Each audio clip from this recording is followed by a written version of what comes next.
মক্কার মানুষগুলো আমার নবীকে মক্কায় থাকতে দিল না। মক্কার আমার নবীর জন্মভূমি, জন্মভূমিতে কার না থাকতে মন চায়, কার না অধিকার আছে? সবার তো অধিকার আছে জন্মভূমিতে থাকার। জন্মভূমির মায়া কোনোদিন ত্যাগ করা যায় না। নবীজিকে মক্কায় থাকতে দিল না মক্কার মানুষগুলি। আবু জাহেল, উতবা সাহেবা, মক্কার সন্ত্রাসীরা নবীকে মক্কায় থাকতে দিল না। নবীজি বাধ্য হয়ে তিনি মদিনায় হিজরত করলেন। নবীজি হিজরত করেন খুশি খুশি নয়, চোখের পানি জড়ায় জড়ায় নবী হিজরত করেন। মক্কার অদূরে যায় রসুল মক্কার দিকে তাকায় তাকায় চোখের পানি জড়ায় কান্দে আর বলতেছে, রে আমার পবিত্র জন্মভূমি, এরে পবিত্র মক্কা নগরী, আমি তোমাকে বড় ভালোবাসি। আমার স্বজাতীয় লোকরা আমার বিরুদ্ধে যদি ষড়যন্ত্র না করত, আমি কোনোদিন তোমাকে ফালায়া যেতাম না। কারণ আমার জন্মভূমি, আমার গ্রাম, রাস্তাঘাট যদি নাও থাকে, আইটা যদি মাইলকে মাইল গ্রামে যাওয়ান লাগে, তবুও কিন্তু আমেরিকা থাকলেও গ্রামের দিকে মন টানে। আমরা গেছি সৌদি আরব, জেদ্দা গেলাম, আমার এক চাচা আইসেন দেখার জন্য। আমি বললাম, চাচা এই 1400 মাইল দূর থেকে আইসেন দেখার লাগে? চাচা কইতেছে, বাজান দেশের মানুষ আসছে, এটা শুনলে পরে আমরা দিলটা দেওয়ানা হয়ে যায়, কখন তার কাছে যাইমো, গিয়ে দেশের খোঁজ খবর নিমো। শুধু খোঁজ খবর না, দেশের মানুষের পাশে আইয়া বইলে গ্রামের একটা গ্যারান পাওয়া যায়। ও তোমার শরীর থেকে গ্রামের গ্যারানটা পাইমো, এই গ্রানটা নিবার লাগে 1400 মাইল দূর থেকে আইছি। এখন বুঝেন যারা প্রবাসে আছে, এ আমেরিকা থাকুক আর লন্ডন থাকুক, যত এসি রুমে থাকুক আর মকমলে বিছানায় ঘুমাক, ওই গ্রামের যে বাঙ্গা গড়টা, ইগানো মনটা সবসময় ফিরে থাকে। ঠিক কিনা জুড়ে খান? যাইতেছে বেটা আমেরিকা, এয়ারপোর্টে খান্তকে লাগি কই না আপনি আমারে? তার বাড়ি যাইতে গেলে 5 মাইল হাঁটতে যাওয়ান লাগে, গাড়ি যায় না, গুড়ি যায় না, কিচ্ছু যায় না। একবার রিক্সাত, একবার নৌকাত, একবার ঠেলার গাড়ি, এইভাবে বাড়ির যাওয়ান লাগে। হে বেটা যখন আমেরিকা যায় এয়ারপোর্ট গিয়ে কান্দে, এ আইসে আইসে যাইতে আসিল না, এ দূর আল্লাহ, এটা আল্লাহ যে আমার বাঁচাইছে, এই গ্রাম থেকে যে আল্লাহ আমার হরাইতেছে, এই কথা কইতে আসিল না, কান্দাকে লাগে। তার মানে হইল নিজ গ্রাম, যেখানে যার জন্ম, এই জন্মস্থানের প্রতি টান আর মায়া কখনো সারা যায়। আমার রসুল মক্কা ছেড়ে মদিনায় যাচ্ছেন, মদিনার মানুষ রসুলকে সুস্বাগতম জানাই নিতেছে। নবীজি মক্কার অদূরে যায়া মক্কার দিকে তাকায়া নবী এমন ভাবে কাঁদতেছেন, নবীজির চোখ দিয়ে দর দর করে পানি পড়তেছে। আল্লাহ নবীর চোখের পানির দৃশ্যগুলি দেখা আল্লাহ পাক রব্বুল আলামিন কসম খেয়ে কয়, বন্ধু আমি কসম খেয়ে বলতেছি, আর চোখের পানি জড়ায় কান্দো না, আমি আল্লাহ সহ্য করতে পারি না। তুমি তো এমনি এমনি হিজরত করো নাই, আমি আল্লাহর আদেশে তুমি হিজরত করতেছো। বন্ধু তুমি যাও, আমার কথাটা মান্য তুমি মদিনায় যাও। অল্প দিনের ভিতরে আমি আল্লাহ কোরআনের কসম খেয়ে কইলাম, অল্প দিনের ভিতরে আবার তোমার জন্মভূমিতে ফিরাইয়া দিমু। মায়ার নবী, দয়ার নবী, রহমতের নবী যখন মক্কা বিজয় করলেন, নবীজি মক্কা নগরী বিজয় ঘোষণা দিলেন। 10,000 সাহাবীদের নিয়ে নবীজি মক্কায় আক্রমণ করবেন। নবীজি যখন মক্কায় ঢুকবেন, তখন সন্ধ্যা হয়ে গেল।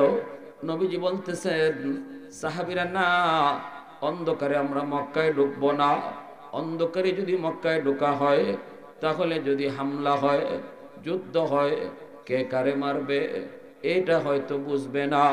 শিশু বাচ্চার উপরে হামলা হয়ে যেতে পারে, নারীর উপরে হামলা হয়ে যেতে পারে, নিরস্ত্র মানুষের উপরও হামলা হয়ে যেতে পারে। অতএব আমরা রাত কাটাবো এই জায়গায়, মক্কার অদূরেই পাহাড়ের গিরিপথ সমতল জায়গায় রাত কাটায় দিব। সকাল বেলা আমরা মক্কায় ঢুকবো, ঘোষণা দিয়ে মক্কায় ঢুকবো। তখন মক্কার লিডার হলো আবু সুফিয়ান, নবীজির শ্বশুর। আবু সুফিয়ান নবীজি, কিন্তু শ্বশুর হইল নবীর সাথে ছিল চরম দুশ্মনী। পরে কিন্তু ইন কালেমা পরে মুসলমান ওই আবার সাহাবি হয়ে গেছেন, বুঝছেন নি? অত বেশি কোনটা কোন যাইতো না। আবু সুফিয়ান যখন খবর পাঠাইল, আবু সুফিয়ানের কাছে খবর আসলো মোহাম্মদ অনেক বড় বাহিনী নিয়ে আসছে, মক্কায় ঢুকবে। কিন্তু ঢুকলো না কেন? কয় রাতে ঢুকবে না, রাতে ঢুকলে পরে কে কারে মারে ঠিক নাই, এজন্য রাত কাটাবে তারা মক্কার পাশে একটা পাহাড়ের নিচে। আবু সুফিয়ান রাতের বেলা তার বাহিনীরে প্রস্তুত করে, সকালবেলা যুদ্ধ শুরু হবে। এখন আবু সুফিয়ান মনে মনে ভাবতেছেন, জানা তো দরকার মুহাম্মদের লগে কি পরিমাণ যুদ্ধ আইছে, কি পরিমাণ মুজাহিদ আসছে, এটা তো জানা প্রয়োজন। আগে তো জানতে হবে প্রতিপক্ষের শক্তি কি পরিমাণ, ঠিক না নি? সন্ধ্যা রাতে একজন গুপ্তচর পাঠাইল সিআইডি, যা একটু যা দেখে আয় মুহাম্মদের লগে কি পরিমাণ মুজাহিদ আইছে, সৈন্য সামন্ত কি পরিমাণ, অস্ত্র তাদের কি পরিমাণ। এইদিকে আল্লাহ নবী রহমতের নবী এশার নামাজের পর নবী সাহাবীদেরকে বলেন, নবী ডাক দিয়ে বলেন, শোনো আমরা তো হইলাম 10,000, কিন্তু সৈন্য সংখ্যা আরো বেশি বুঝাইতে হবে, দুশ্মন যেন বুঝতে না পারে আমরা 10,000, বুঝতো কয়েক লাখ। কেমনে? নবী কয় চুলা বানাও ডাবল, চুলা বানাও। 10,000 মানুষের জন্য রাতের বেলা যে কয়টা চুলা লাগতো রান্না বান্না করার জন্য, যে কয়টা চুলা লাগবে ডাবল চুলা বানাও, যেন দুশ্মন চুলার দিকে তাকাইলে মনে করে হাজারে বিজারে চুলা। চুলা যদি হই পরিমাণ, সৈন্য জানি কি পরিমাণ। কথা বুঝছেন নি? রণকৌশল শিখে যাও, পণ্ডিতি করো। এই জন্যই দ্য 100 বইয়ের মধ্যে একজন খ্রিস্টান পণ্ডিত সে লেখছে 100 জন মনীষীর জীবনী, আর সে লেখছে আমি একজন খ্রিস্টান হইয়া লিখতে বাধ্য হয়েছি, পৃথিবীর 100 মনীষীর মধ্যে সবার আগে আমি মুহাম্মদুর রাসূলুল্লাহর নামটাই লিখতে হয়েছে। যে দিক দিয়ে আমি গবেষণা করছি, যেই দিক দিয়ে, যেই সেক্টরে, যে এই লাইনে কেডা দেখি, এই লাইনে কেডা সফল রাষ্ট্রনায়ক, কেডা সফল সমাজ সেবক, কেডা সফল একজন বাবা, কেডা সফল একজন স্বামী, কেডা সফল একজন সন্তান, কেডা এইভাবে যে লাইনে সফল একজন যুদ্ধের সমরবিদ, যুদ্ধের রণকৌশল কে জানতো, আমি পৃথিবীর শুরু থেকে নিয়ে শেষ পর্যন্ত গবেষণা কইরা, আমার কাল পর্যন্ত গবেষণা কইরা আমি দেখলাম সব লাইনে মুহাম্মদুর রাসূলুল্লাহ শ্রেষ্ঠ। কথাটা কোনো মুসলমানে কয় নাই তো, একজন খ্রিস্টান দার্শনিক বলছে, দ্য 100 বই লিখে গেছে সে। এখানে দেখেন নবীজির নাম সবার আগে আনছে, বাধ্য হয়েছে। আমি নিরপেক্ষ দৃষ্টিতে এটা লিখছি, ধর্মের দিক দিয়ে খেয়াল করি নাই। তিনি আমার ধর্মের কোনো নবী না, তিনি মুসলমানদের নবী, কিন্তু আমি নিরপেক্ষ দৃষ্টিতে দেখলাম 1 নাম্বার যদি কাউরে দিতে হয়, তিনি ইসলাম ধর্মের নবী মুহাম্মদুর রাসূলুল্লাহ। আরেকটু জোরে কোন না সুবহানাল্লাহ, আরো জোরে সুবহানাল্লাহ। उल्फत में तेरी वैसी ने दंदान को तूरा, बू बकर उमर नक्श कदम तेरा न छुरा। उल्फत में तेरी वैसी ने दंदान को तूरा, बू बकर उमर नक्श कदम तेरा न छुरा। शाक़ नबी वाक़े असरार मदीना, सुल्तान का सुल्तान है सुल्तान मदीना, सरकार का सरकार है सरकार मदीना, गुलजार का गुलजार है गुलजार मदीना। अल्लाह ने मक्का ही में ये काबा बनाया, इस काबा का काबा तेरी मरकद को बनाया। ऐसा लम्हा जी चले जा राह मदीना, सुल्तान का सुल्तान है सुल्तान मदीना, सरकार का सरकार है सरकार मदीना, गुलजार का गुलजार है गुलजार मदीना। मुसलमाনের আওয়াজে বলি আল্লাহু আকবার। আমার ভাইরা বন্ধুরা, যুবক, এইদিকে চুলা বানানো হলো ডাবল, আর বাথরুম যে পরিমাণ লাগা দরকার, 10,000 মানুষের জন্য বাথরুম বানানো প্রয়োজন। এক রাতের জন্য বাথরুম যে পরিমাণ লাগবে, নবী কই বাথরুম বানাও অর্ধেক কম। কেন? নবী কয় বাথরুমের সামনে বিশাল লাইন দেখা যাইতো। এটা বুঝেন আপনি? ইস্তেমার মাঠও যদি বাথরুমে কম হয়, তুই বুঝছেন নি কি পরিমাণ লাইন হয় ইস্তেমার মাঠও? হ্যাঁ, ঠিক না? সন্ধ্যা রাতে যখন সিআইডি এসে পাহাড়ের উপর থেকে দেখবো স্বর্ণ কি পরিমাণ ছায়া, দেখে খালি চুলা আর চুলা, খালি আগুন আর আগুন। কিরে চুলা যে পরিমাণ, এক চুলাত কি একজনের ভাত রান্দা হইতেছে নাকি তা আল্লাহ জানে। এক চুলার মাঝে কি একজনের ভাত রান্ধে মানুষ? হে চুলা দেখে হে তাল্লা জিব্রা লেগে গেছে। এরপরে চাইছে বাথরুমের ভাই, না বাথরুমে হে দেখছে না, হে চুলা খালি দেখে গেছে। দেখে কয় যে পরিমাণ চুলা দেখতেছি, যদি 10 জন করে এক চুলায় রান্দা হয়, তো মানুষ যে কি পরিমাণ লই আইছে মোহাম্মদ, এটা হিসাব করে আমি কোটায় আর মজায় জেল নামাইতাম পারতাম না। হে উল্টা ব্যাগ গিয়ারে দৌড়ে গেছে, গিয়া কয় আবু সুফিয়ান দেখো উস্তাদ খবর বড় খারাপ, জটিল খারাপ। কয় কেন, কি হয়েছে? কয় স্বর্ণ সংখ্যা আর অস্ত্র বল এগুলা যে কি পরিমাণ লই আইছে এর হিসাব নাই। কস না কি পরিমাণ? কেমনে কইতাম? চুলাই তো আমি গণ্যে কুল পাইছি না, স্বর্ণ তো গণ্য পরে, আগে যে চুলা গণতাম এটা তুই পারি না।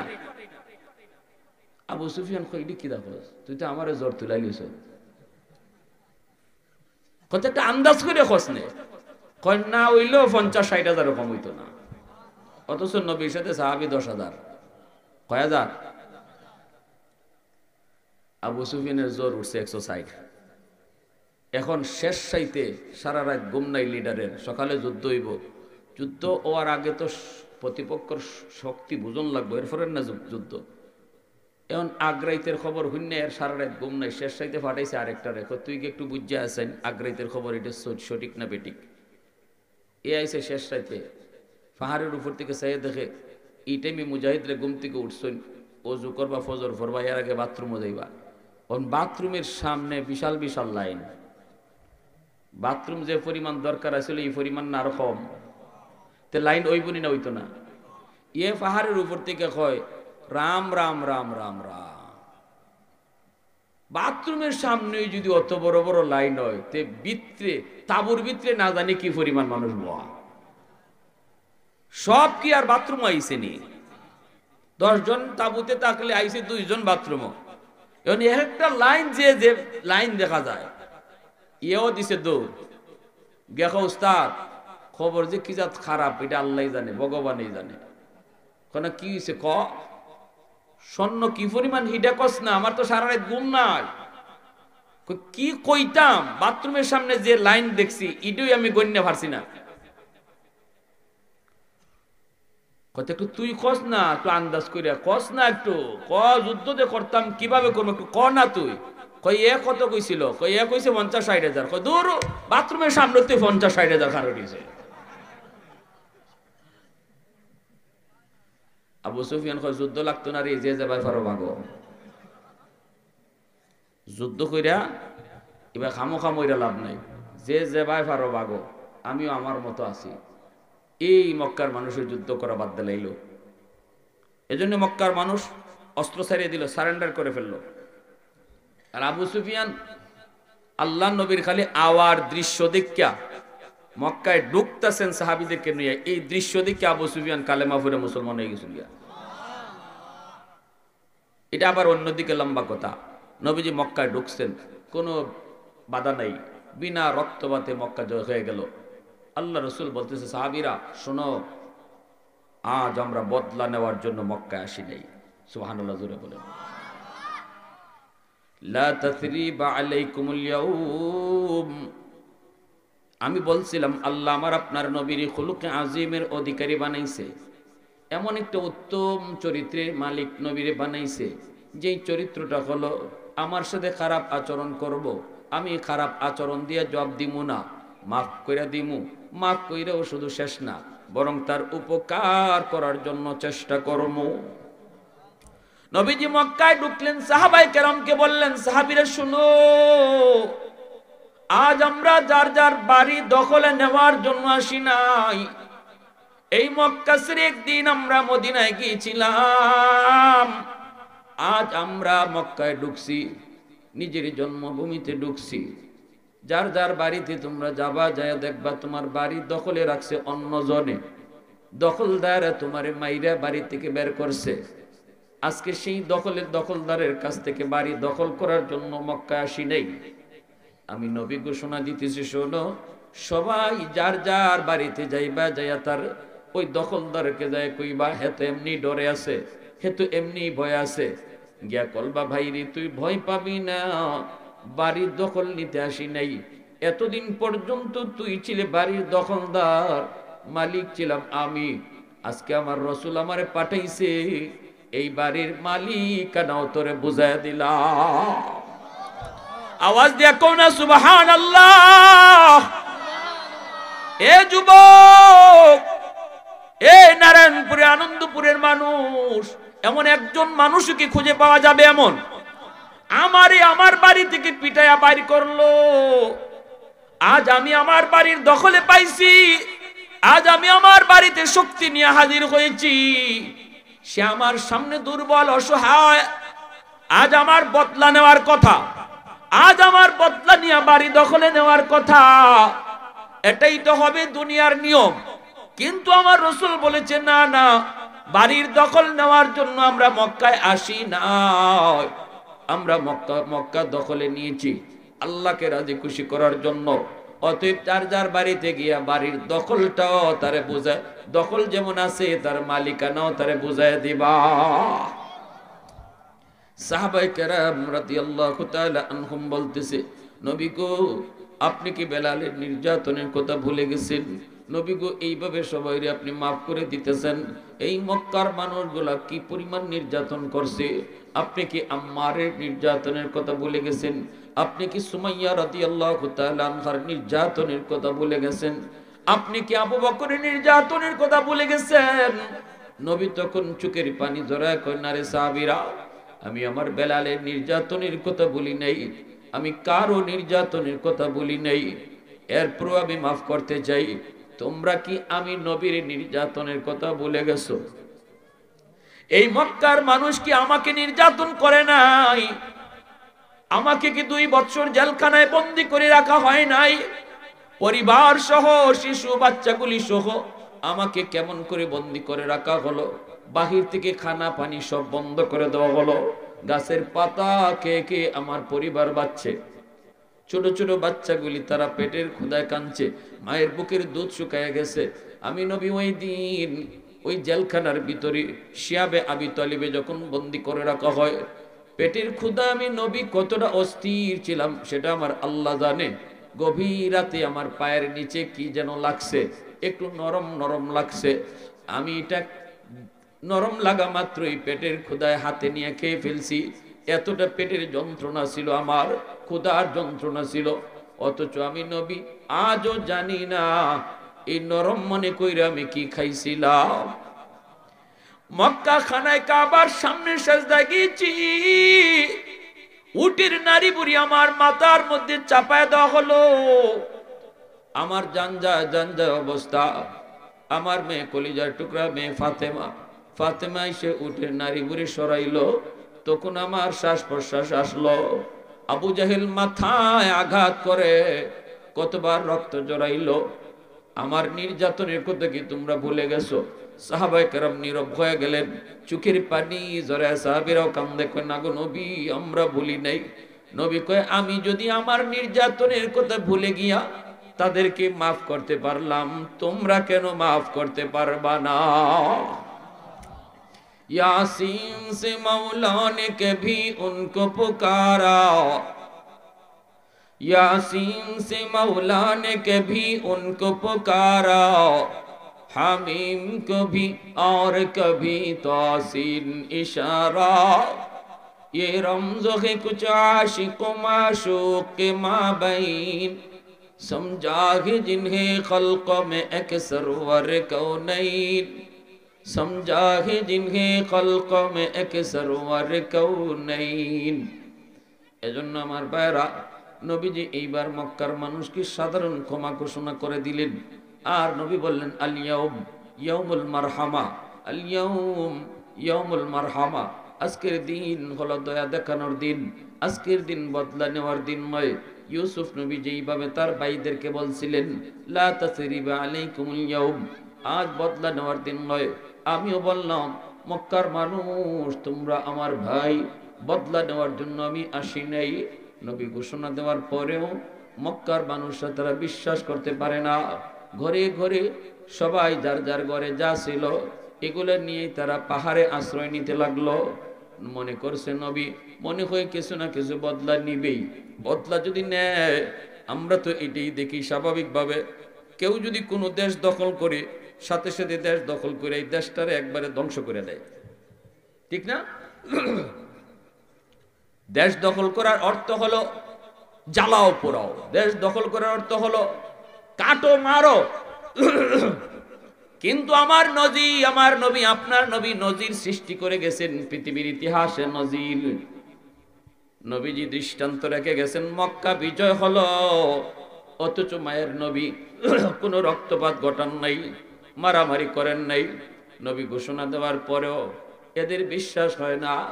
একজন বুড়া মহিলা মাথার মধ্যে বাড়ি একটা বোঝা নিয়া সেও বাড়ি সাইরা পাহাড়ের দিকে রওনা দেয়।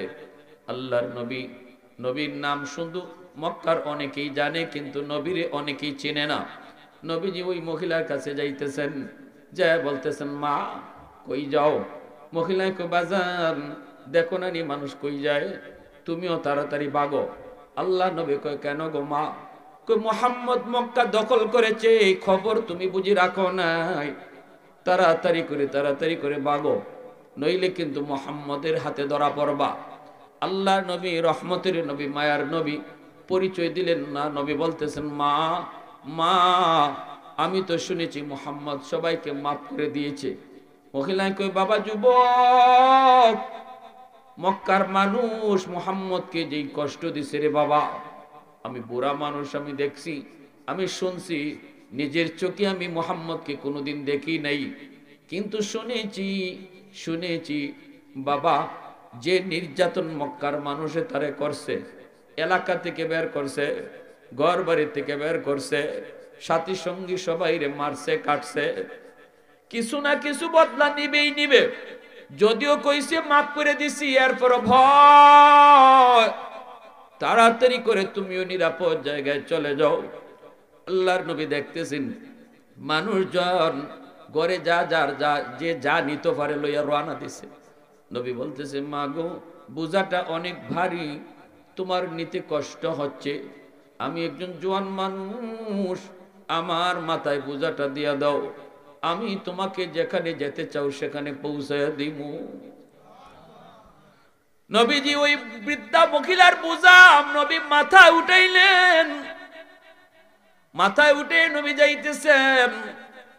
এ যুবক, আল্লাহ কসম খেয়ে কইছে ও দুনিয়ার মানুষ, আমি আমার বন্ধুরে খুলুকে আজিমের অধিকারী বানাইছি, কসম খেয়ে বলি আমার বন্ধুর মতো এত সুন্দর চরিত্র পৃথিবীর আর কারো নাই। সুবহানাল্লাহ জোরে কও।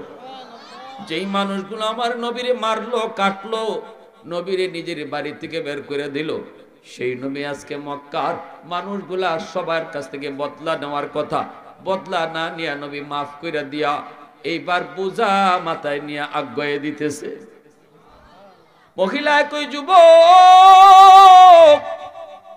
তুমি তো সাধারণ কোনো মানুষ নও রে বাবা, ভগবান তোমারে ফেরেশতা বানায় পাঠাইছে। আল্লাহ নবীর পিছনে তাইকে মহিলা লম্বা লম্বা নবীর জন্য ভগবানের কাছে দোয়া করে। নবীজি পূজা মাথায় নিয়ে যাইতেছেন, আর চোখের পানি ধরে নবী কান্দের মালিক, ও মালিক তুমি একটু চাই দেখো, আমি তো মক্কার মানুষের কাছ থেকে বদলা নেওয়ার কথা বলি নাই, মাফ করে দিছি, এরপর এরা আমার কথা বিশ্বাস করে না। আল্লাহ কিয়ামতের মাঠে আমাকে এই ব্যাপারে তুমি কিছু জিগায়ও না, আমি কিন্তু বদলা নেই গো মালিক। দেখো কেন এরা আমার কথাকে বিশ্বাস করলো না? নবীজি যাইতেছে, চোখের পানি জরে জরে নবী কান্দে আর সামনের দিকে যায়। মহিলা পিছন থেকে নবীর লাগে লম্বা লম্বা দোয়া করে। নবীকে তো আর চেনে না। পাহাড়ের কিনারায় যাই মহিলায় কয়, বাবা যুবক, এই জায়গায় বোঝাটা রেখে দাও, আর সামনে যাওয়া লাগবে না, এখানে আমি থাকবো। নবীজি বোঝাটা এখানে রাখলেন, রাইকে নবীজি চলে আসবেন। মহিলা নবীর মাথায় হাত বুলায়, চেহারার মধ্যে হাত বুলায়, বডিতে হাত বুলে আদর করে, বাবা যুবক, দোয়া করি ভগবানের কাছে তোমার আল্লাহ লম্বা হায়াত দিত। বাবা তুমি সাধারণ মানুষ নও, তুমি ভগবানের পক্ষ থেকে ফেরেশতা, তোমার মতো মানুষ আল্লাহর জমিনে হয় না। এই বইলা নবীর বিদায় দিতেছে। এবার কয়, বাবা যুবক, এই রাস্তা দিয়ে যাইও না, এই রাস্তা দিয়ে যাইও। নবী কয়, মাগো এই দিকে গেলে কি হবে? কয়, মুহাম্মদের সামনে পড়ার ভয় আছে, এই দিকে গেলে মুহাম্মদের সামনে পড়ার ভয় আছে। এই কথাটা বলতেই নবীজি আর চোখ বন্ধ করে রাখতে পারলেন না, আর মুখটা বন্ধ করে রাখতে পারলেন না। নবীজি চোখের পানিটা মুছে আর কয়, মা, মুহাম্মদ সম্পর্কে তোমার ধারণা কেমন? মহিলা কয়, বাবা যুবক, মুহাম্মদ অনেক কঠিন দিলের মানুষ, খালি মারে কাটে, অনেক শক্ত দিলের মানুষ। আল্লাহ নবী তখন বলেন, মা, মুহাম্মদ সম্পর্কে তোমার এমন ধারণা কেমনে জন্ম নিছে? কোনদিন মুহাম্মদ রে দেখছনি? কয়, না বাজান, আমি কোনদিন দেখি নাই। মুহাম্মদ সম্পর্কে এই ধারণা মানুষের কথা শুনিয়া নিছি। আবু জাহেলে কইছে, উতবা সাহেব শুনাইতো। নবীজি তখন কই, মাগো, মানুষের কথা শুনিয়া মুহাম্মদকে আর চিনতে হবে না, এখন নিজের চোখে দেখিয়া মুহাম্মদ রে চিনি লও। আমি সেই যুবক যে তোমার বোঝা মাথায় নিয়ে এখানে পৌঁছে দিছি, আমার নামই মুহাম্মদ। আল্লাহ নবী যখনই কই আমি সেই মুহাম্মদ যাকে তুমি কঠিন দিলের মানুষ বলেছো, মহিলা লাভ দিয়া নবীর পা জড়ায় ধরে কান্না শুরু করে দেয় আর বলতেছে, বাজার শোনাইছো কি? বলে, হ গো মা। মহিলা কয়, তাহলে এতদিন তো এই আবু জেহেল উতবা সাহেব আমারে বল শোনাইছে। ভাইরা বন্ধুরা, আমার নবীর হাতে হাত রেখে কালেমা পড়ে মুসলমান হয়ে গেছে। আল্লাহু আকবার। এই নবীর আখলাক আর আদর্শ দেখা এমন বহু মানুষ কালেমা পড়ে মুসলমান হয়েছে, কালেমা পড়ে মুসলমান হয়েছে শুধুমাত্র আমার আপনার নবীর আখলাক দেখা। জোরে বলেন সুবহানাল্লাহ, আর একটু জোরে কন্যা সুবহানাল্লাহ। লা ইলাহা ইল্লাল্লাহ, জোরে।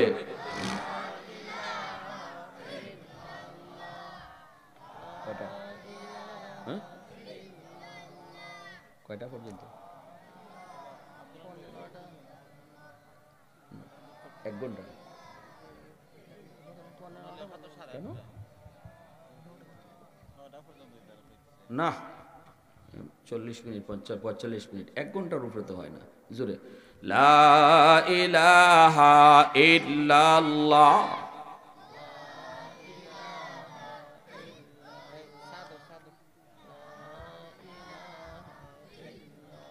মোহাব্বতের সাথে লা ইলাহা ইল্লাল্লাহ। 5টার দিকে নিয়ে আসো হুজুরে। সুবহানাল্লাহ ওয়ালহামদুলিল্লাহ,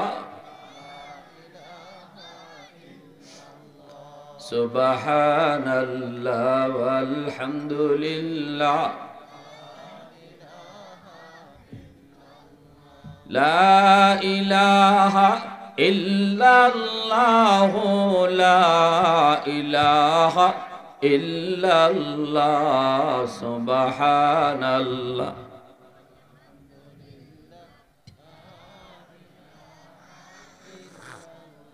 সুবহানাল্লাহ,